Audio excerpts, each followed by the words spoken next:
Hey guys, welcome back to the channel. My name is Randy. We are playing more Stafford Case. Last time,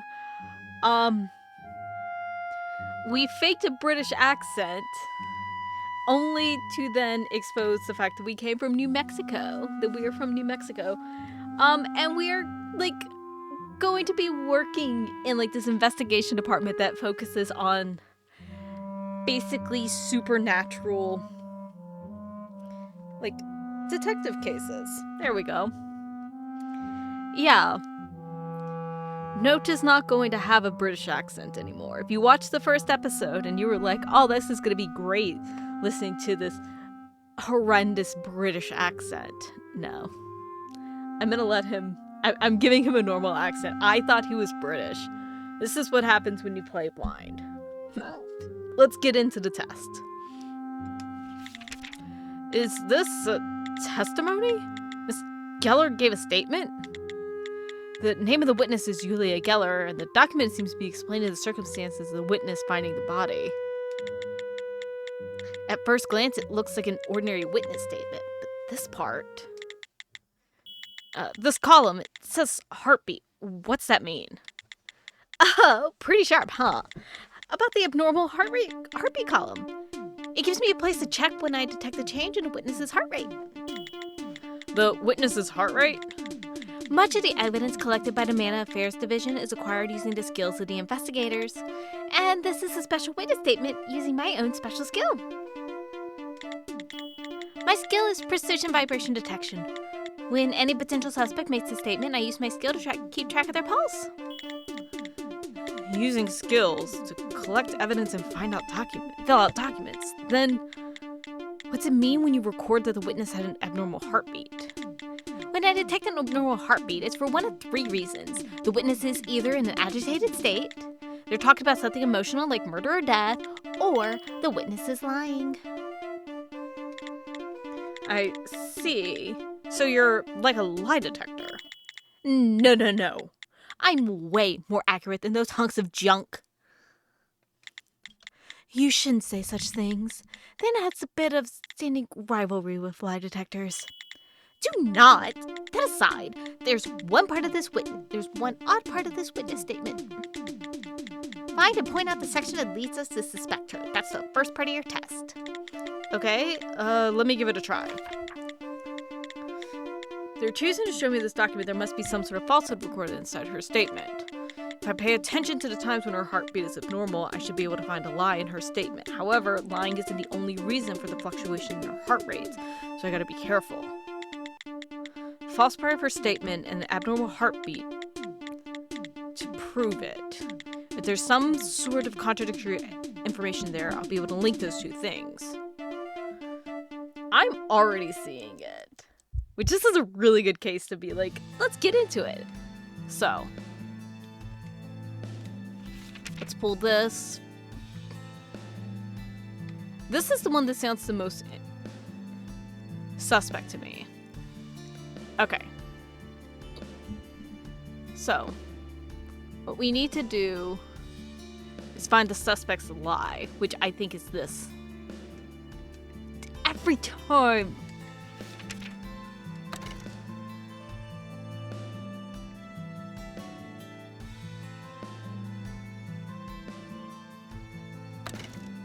Okay, hold on.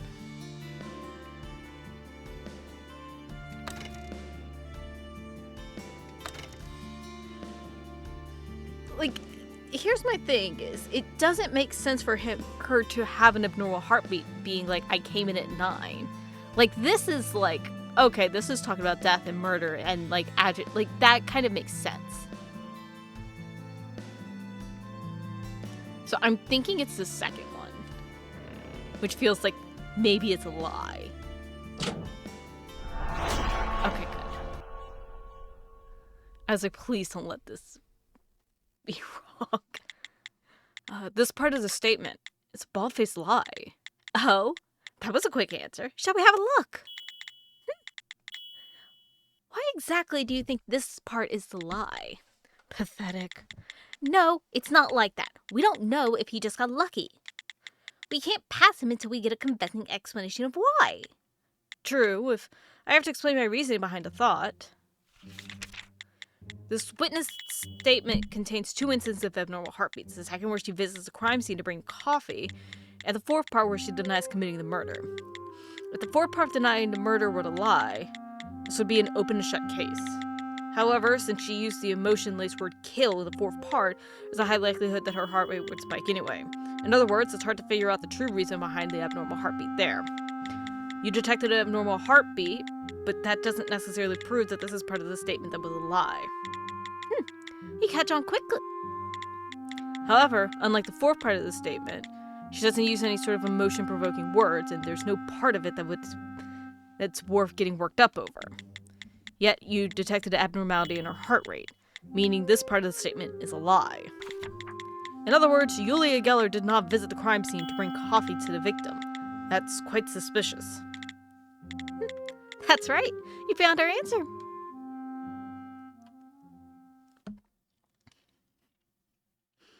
Time to become the Rumpo.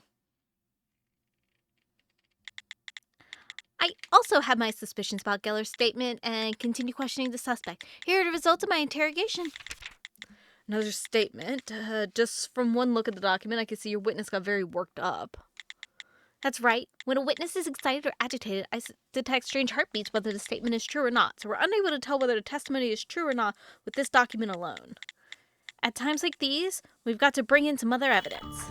So, I think I'd better take over the explanation from here.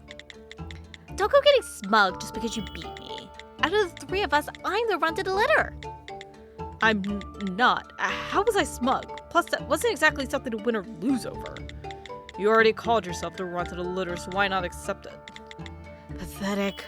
Shut up! People always pick winners and losers. Hurry up, Brian, and show them the data you got.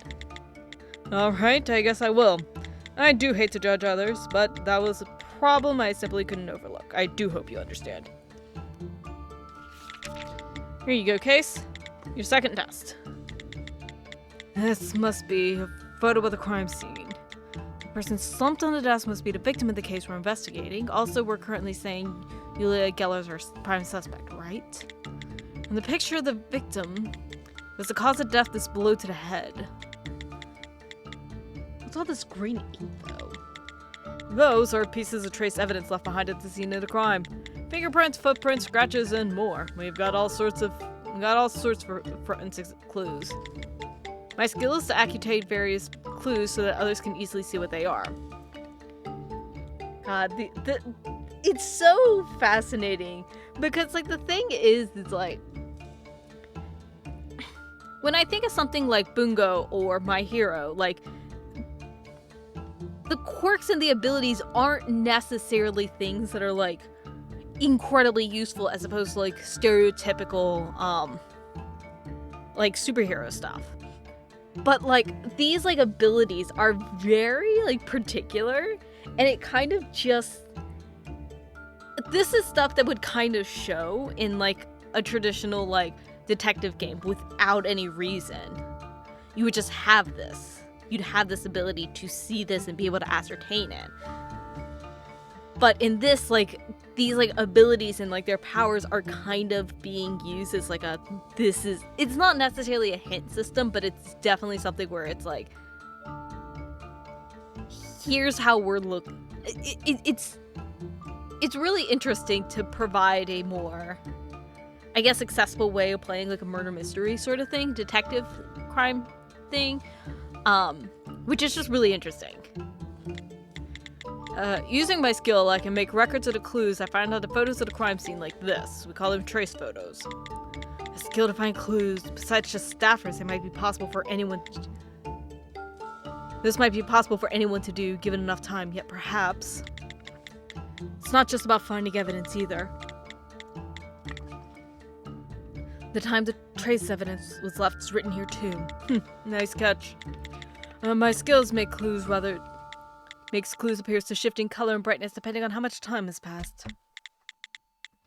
I then analyze all that information to determine what in each trace was made or left. Yeah, Brian's getting the terrible British accent, so if you were sad about it, screw it. He looks British enough. So he organizes all the information to produce these trace photos. That would certainly help out an investigation. Back to the point. This trace photo contains a piece of information that contradicts another piece of evidence. Let's call finding that contradiction your second test. Alright. Let's think. The information on this trace photo was found and organized by Detective Brian himself. There can be no mistake on his end. In other words, if a document contains something that contradicts this trace photo, it's information on that document that's wrong. The information on this trace photo will help us find the lies on other documents. I feel like it's probably something in her questioning. So, let's pull this up and pin it. So we have Houdin's footprints, Geller's. So Geller was 7:30 and then left at 9. Which I think...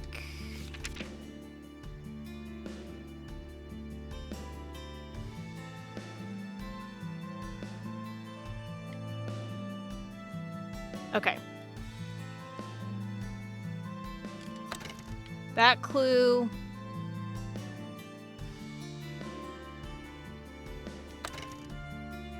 I think it's that. Okay.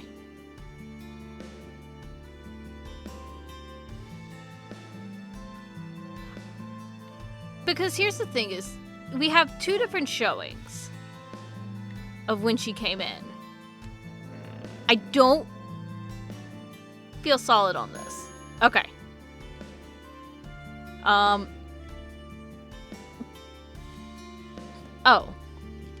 I had no other reason to visit. Right?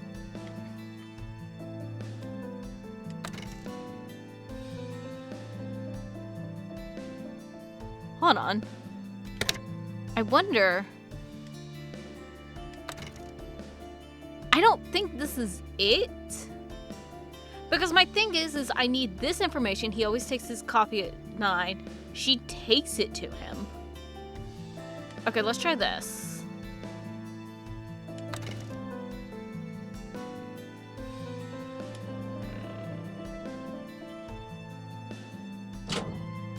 Okay. Because I was like, you need the information that he takes the coffee at 9. So I was like, okay, how do I combine that and then combine this here? I've got it. You take your time if you can take your time if you'd like. That's quite all right. The document contradicting his trace photo is a witness statement. Would you like to point out to a specific part of the statement, explain what contradictory about it?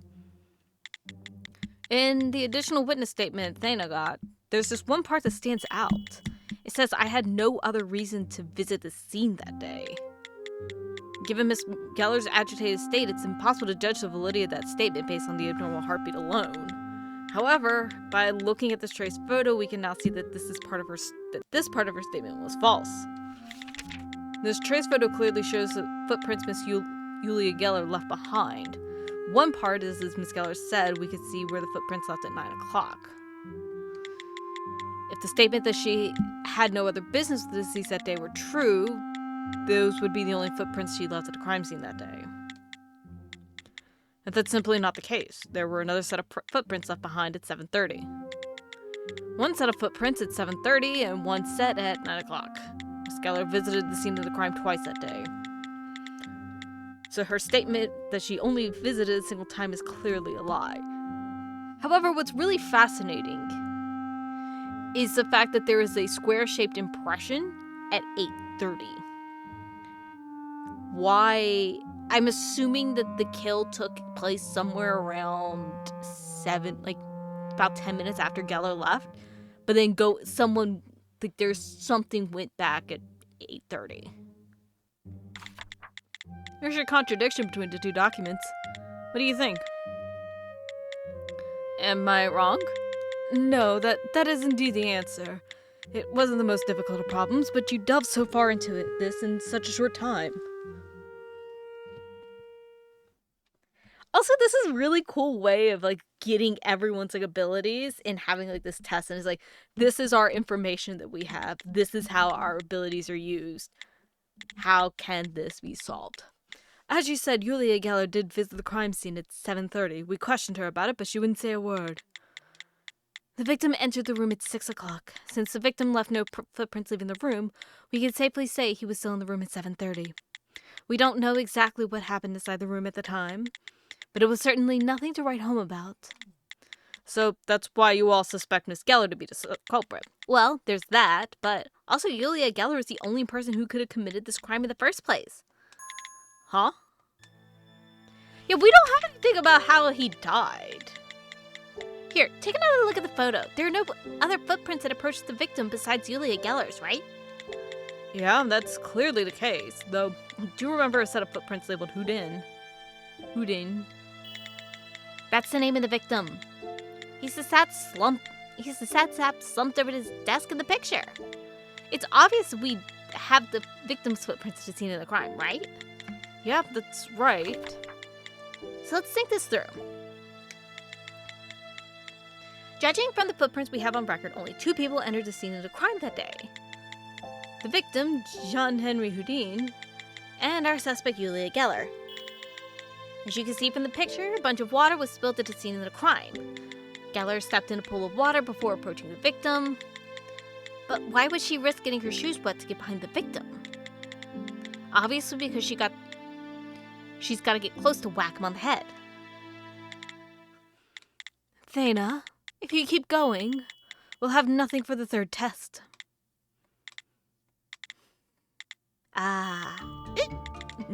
I got sort of carried away there, but I'll cut it out.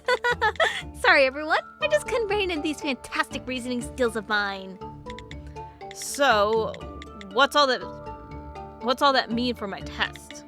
Unfortunately, since our investigation is still in progress, we've got no more information to show you.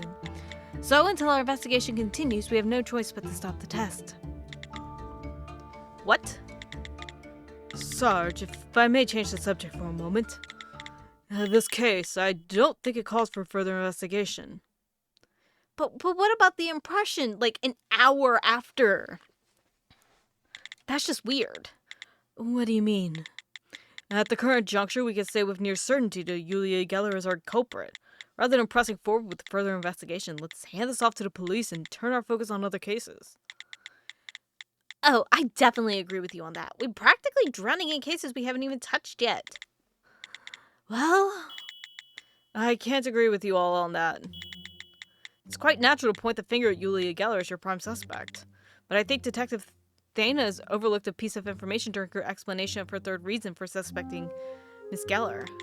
Huh? What? You mean my rationale wasn't spot on? She overlooked something. What might that be? She did. Generally speaking, her logic would be correct. But since this is Julia Geller we're speaking of, we must say that Thana's logic doesn't hold water. So, you found a hole in her logic.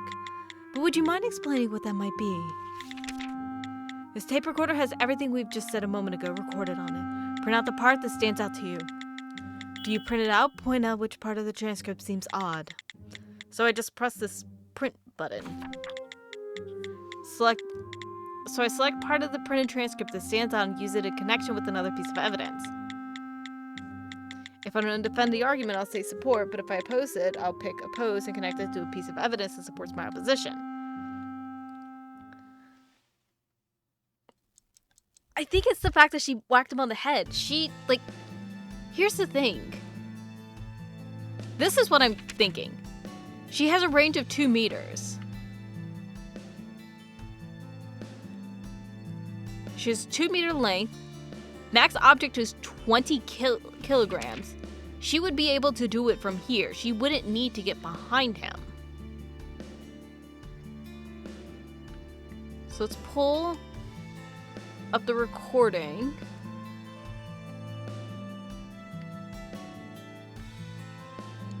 Wait. Oh, here it is.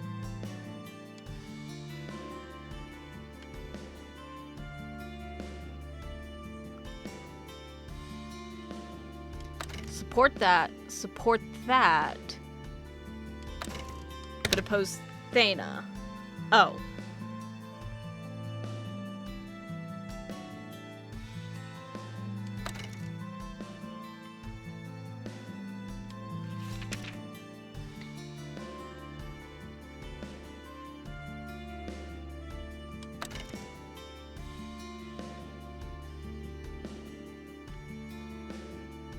Oh, wait.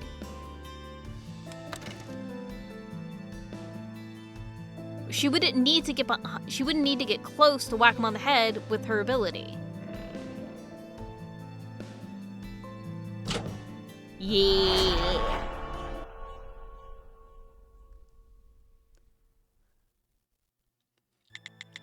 It's the part about Yulia Geller risking her shoes getting wet in order to get close to the victim. You thought the reason she might do that was to whack him on the head, right? Right.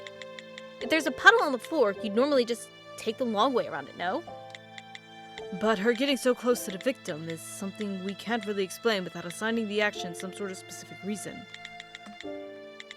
Right, I agree. However, she might not have approached the victim with the intent of killing him. What are you basing that assumption on? The suspect's skill. Her skill?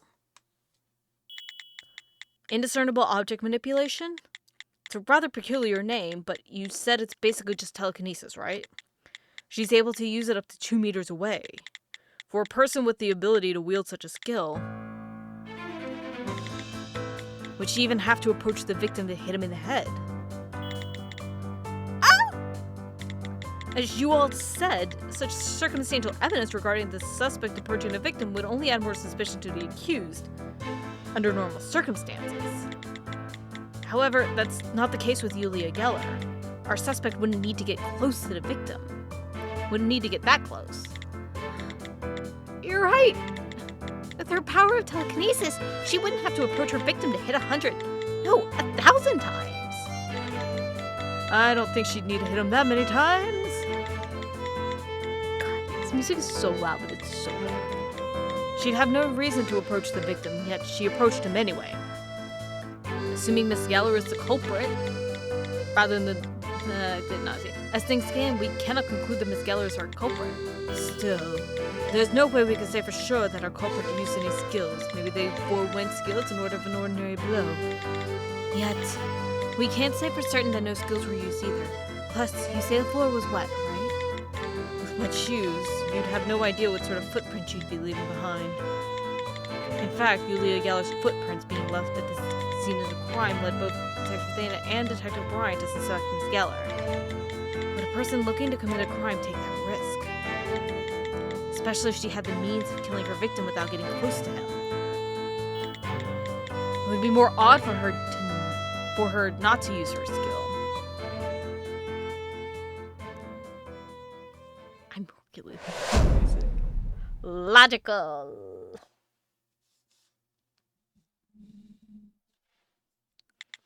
There are quite a number of staffers able to commit a crime without entering a room. It's true that Yulia Geller is still suspect, but as long as there are doubts to be raised, I believe this case must remain open. I think you're right about that. If Geller wasn't our culprit, we'd be in a real pickle. I apologize for having brought it up. Recently, the amount of cases assigned to our department has increased remarkably. I must have grown impatient. We needn't worry about that now, right? After all, we've got another hand on deck now. Sergeant, does that mean? Honestly, I was thinking I'd fail you and send you home no matter how you did on the test. You snake in the grass. However, you've grown on me a little. That may be true for me, but are there any objections from you two? He spotted a flaw in our logic. I can't see no reason to object to his joining up with us. Here. Would we have a leg to stand on if we did? Pandy, did you know our reasoning in this was so far... Did you know our reasoning in this was so far off? Well, it is sort of a basic line of reasoning in a man-on-affairs investigation. So much that ignorance on the fact borders on moronic. I apologize for being so much of a dimwit that I missed something so simple. I'm so ashamed of myself. I don't mean to cast blame. After all, even the best investigators sometimes end up hooked by the wrong hypothesis. Confirmation bias, my friends. The important thing is that we correct faults in our logic. This is just a theory of mine. But what's more important than finding the right way immediately is the ability to turn around even when you're on the wrong path. And Note just proved that he has that ability. So, we're a little late in saying this, but welcome to the Amount of Affairs Division, Note. No need for pleasantries. The pleasure's all mine. Though you're right that it was a bit late. Well then, we'll have our welcome party later. For now, shall we get ready to head out? Head out? Where to? Where do you think? To continue the investigation. We're off to the scene of the crime. The theater. Why is it called Trump Tower? Why?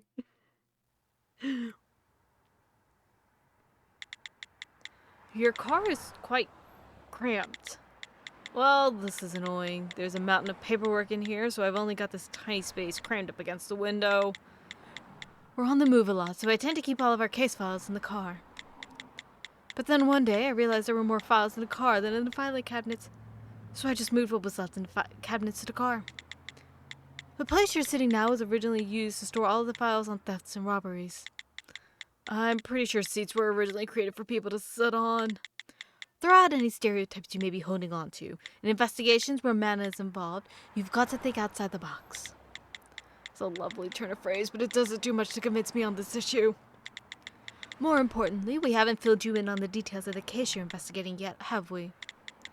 The file should be close by. It's case file A0136. A0136, is this the one? Found it. Murder at the theater on Dartford Road.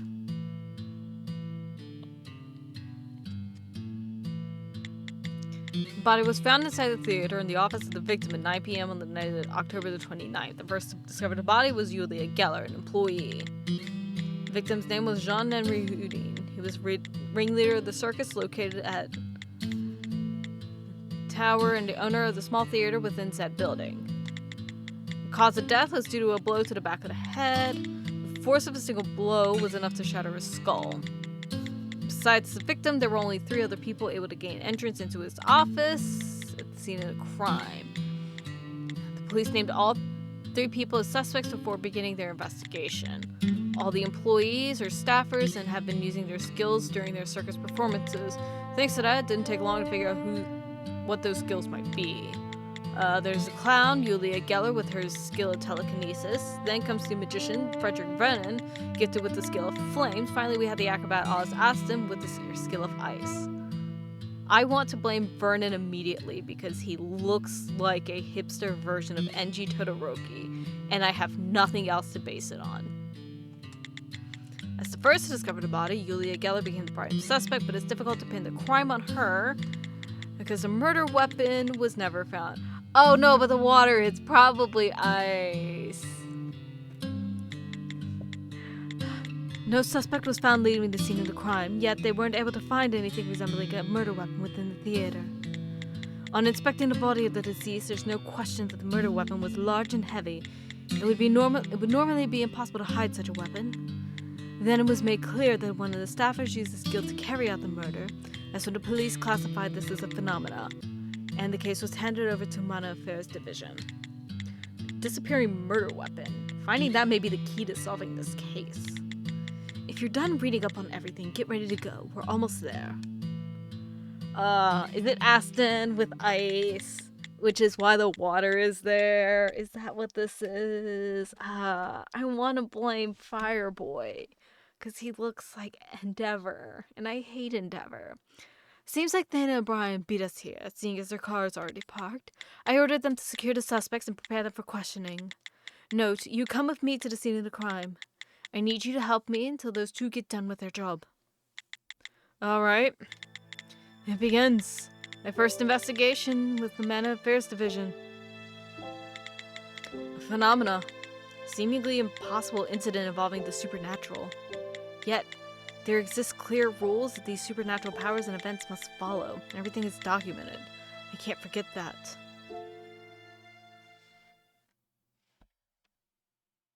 And we'll be investigating next episode. I am really excited. This is seeming so incredibly fun. Again,